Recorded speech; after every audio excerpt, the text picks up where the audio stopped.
বাদশাহ হারুনুর রশিদ আব্বাসীয় বাদশাহ, অনেক দিনদার আল্লাহওয়ালা বুজুর্গ বাদশাহ ছিলেন। বাদশাহ হারুনুর রশিদের দরবারে একজন বাদী ছিল।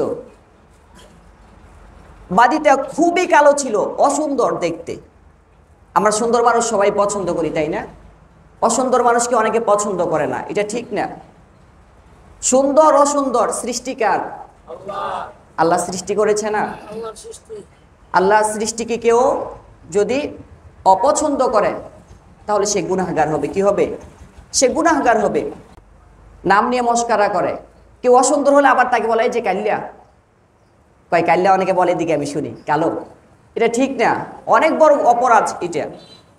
কারণ সুন্দর দেওয়ার মালিকও আল্লাহ, অসুন্দর দেওয়ার মালিকও আল্লাহ। তো বাদশাহ হারুনুর রশিদের দরবারে একজন বাদী ছিল। বাদীটা খুবই কালো ছিল, অসুন্দর ছিল। কিন্তু বাদশাহ হারুনুর রশিদ বাদীকে খুব মহাব্বত করতেন। কি করতেন? খুব মহাব্বত করতেন। তখন বাদশার দরবারে অন্য অন্য উজির যারা ছিল, অন্য অন্য পদে যারা ছিল, উচ্চ পর্যায়ের ব্যক্তিবর্গ, তারা ভাবলো বাদশাহ তো খুবই রুচিপূর্ণ মানুষ, নবীজির বংশধর, অনেক রুচিপূর্ণ মানুষ, কিন্তু সে একদম কালোবাদীকে কি জন্য পছন্দ করে, তাকে কি জন্য রাজদরবারে প্রাধান্য দেয়? কানাঘুষা চলছে। বাদশাহের কানে এটা গেল। যাওয়ার পর বাদশাহ কাউকে কিছু বলেনি, না বলে একটা সিস্টেম করলো। কি সিস্টেম? বাদশাহ তার কোষাধ্যক্ষ যে আছে, রাজ দরবারের টাকা পয়সা যার কাছে আছে, স্বর্ণ রূপা, তাকে বলল এখানে যারা আছে সবার জন্য এক একটা স্তূপ করো, মণি মুক্তা হীরা জহরত, এক একটা স্তূপ করো। অনেকগুলো স্তূপ করা হলো।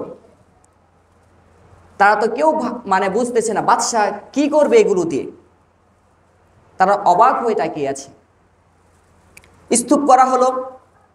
বাদশাহ রাজ দরবারে সবাইকে আদেশ দিল, এই যে দেখেছো কতগুলো স্তূপ, তোমরা এখানে যারা আছো এমপি মন্ত্রী সবাই যে যে স্তূপের উপর হাত রাখবে ওইটা তার জন্য হয়ে যাবে। অনেক বড় খুশির সংবাদ না?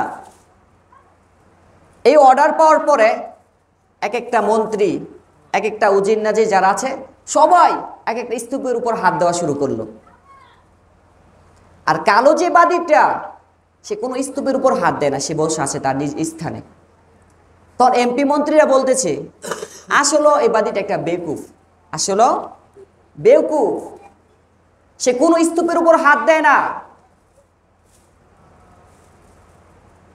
তখন বাদশাহ তাকে জিজ্ঞাসা করলো, তুমি কোন স্তূপের উপর হাত দাও না কেন?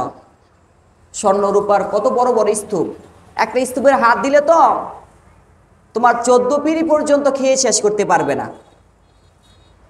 তখন ওই কালোবাদীটা জিজ্ঞাসা করলো, আপনি যে কথাটা এখন বলেছেন যে স্তূপের উপর হাত দিলে ওই স্তূপটা তার হয়ে যাবে, এই কথাটা সত্য কিনা আগে আপনি এটা আমাকে বলেন। এখানে যেটার উপর হাত দেয় ওইটা তার হয়ে যাবে, এই কথাটা সত্য কিনা আপনি এটা আমাকে বলেন। বাদশাহ হারুন রশিদ বলল, হ্যাঁ অবশ্যই সত্য। তখন বাদী বলল, যদি এটা সত্য হয় তাহলে বাদী তার স্থান থেকে উঠে এসে পিছন দিক দিয়ে ঘুরে বাদশার মাথার উপর হাত দিয়ে ভাবে রাখলো। তখন উজির নাজির যারা আছে সবাই টের পেল, আহারে সে তো আসল বুদ্ধিমান, কারণ বাদশাহ যদি তার হয়ে যায় পুরা রাজ দরবারটাই কি তার, ঠিক কিনা? এই জন্য যে হাদিসটা আমি একটু বললাম, নামাজ রোজা হজ জাকাত সম্পূর্ণ অন্যান্য ইবাদতের, নামাজ রোজা ব্যতীত অন্যান্য ইবাদতের নেকি আল্লাহ তাআলা দেয়, কিন্তু রোজা এমন একটা ইবাদত যে ইবাদতটা যদি বান্দা করে আল্লাহ বলে আমি বান্দার জন্য হয়ে যাই। সুবহানাল্লাহ। আল্লাহ যদি আমার জন্য হয়ে যায় তাহলে আমার আর লাগে কি? আমার আর লাগে কি?